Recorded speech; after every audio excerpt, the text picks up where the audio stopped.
So I want to talk about the media and misinformation from kind of a different angle, because I know a lot of people don't trust the media, and polls show this, and it's kind of bipartisan, although more so Republicans. But in general, the public's trust of the media, as well as other institutions, but including the media, has declined precipitously for years. And one result of that might be you yourself, because who am I? I'm not I'm not the New York Times. I'm not CNN reporter Jim Acosta. I am what you see. You don't even know who I am. I actually make a point of that. And so how could you trust this man? All I have is a camera and a bunch of lies. And so that's interesting.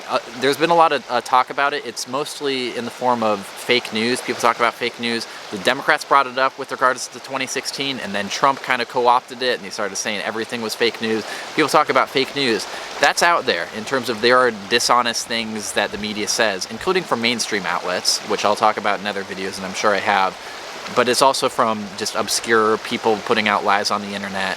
But that's not really what I want to talk about. And I would argue that's not the main source of misinformation from the media, or rather not the main reason that people's concept of the world as they digest more and more media, from the mainstream institutions in particular, is getting more warped. The actual reason that's happening is, in my view, that each media ecosystem, specifically the left and the rights, and then there's different kind of weird ones in between, is tailor-made to a specific subset of the audience, so that they're not trying to reach everybody, but they're trying to corner their own market. Like Fox corners old right-leaning people, and they've got the market locked down, and that's only like, a few percentage of the American people, or I don't know, 10% or whatever, but because they have it so locked down, they have the highest ratings, and that's a better thing than to just put out information and hope that everybody gravitates to it. People have been siloed more and more, and that's for a lot of different reasons. The rise of right-wing radio, the rise of 24 hours news cycles. It's become more specialized, and the result of that is that as people digest the media, the partisan leans of the various channels is just totally, it's like 90-10 or 95-5 in the case of Fox News, or even the New York Times in terms of almost all liberals, MSNBC, CNN, almost all left. And so the sources are, and I'll put the graph on the screen, but the sources are totally totally skewed partisan-wise. And so the result of that is that if you're somebody that's like talked to people in America who watch those shows or those networks or listen to those news outlets, if I know what somebody's main source of news is, whether that's NPR or the Sean Hannity radio program or whatever it is, if I know where they get their news, I know what they think on almost every issue.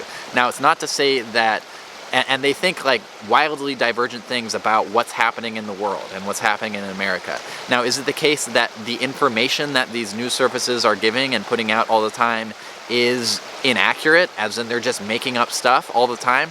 In some cases, yes, and in some cases it's partial truths, but in general, no, actually. In general, each of the stories actually happen. It's just that the overall framework, or the overall thrust, or the perpetuity of stories which constantly hit from a certain partisan angle ends up leaving an impression of America and the world which is inaccurate on the aggregate. So Fox News puts out nothing but story after story after story about this immigrant attacked this person, and this immigrant and this one, they're in this gang and they do violent things over here.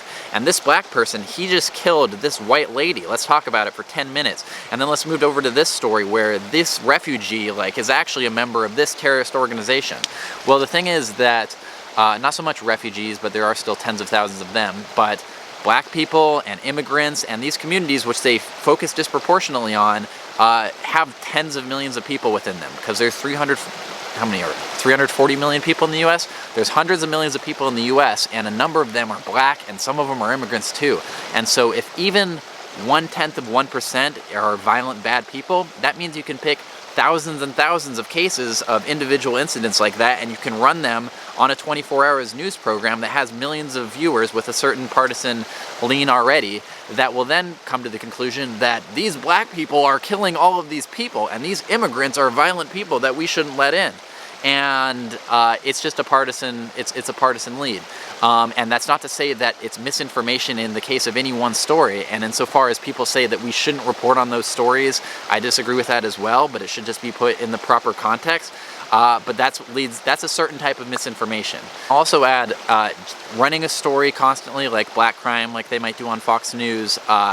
Again, it's out there, it happens, it is at a higher rate than other communities, but not putting that in context of those communities aren't like other communities. They're much poorer. There's more pollution there. There's more poverty there. There's more systemic oppression that's been not continued by current government policy, but not rectified at all from what happened for hundreds of years, and then you just let them be and they're supposed to get better. No, it's not how it works. And so not having that context around those true stories, those crimes, is a form of, I wouldn't say misinformation, but it's like the people that listen to that, you're not doing your brain any services. And the same thing happens with big liberal media outlets also and their audiences, who think things that aren't true on the aggregate because they've heard stories with a tilt constantly in one direction, that they might believe things which are just not true.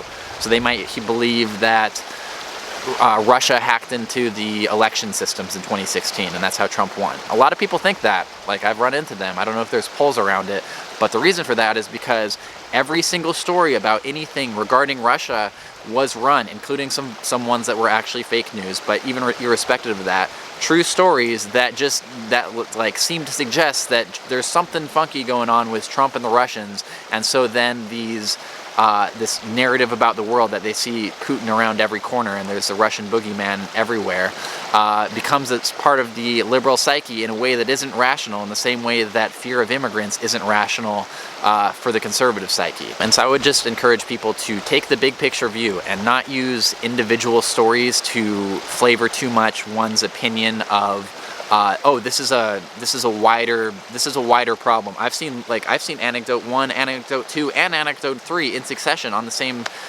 news channel, and so that suggests to me that there's a lot of problem. Well, why don't we actually look at the bigger statistics? And I think being skeptical of claims like that is, in general, a healthier way to digest media.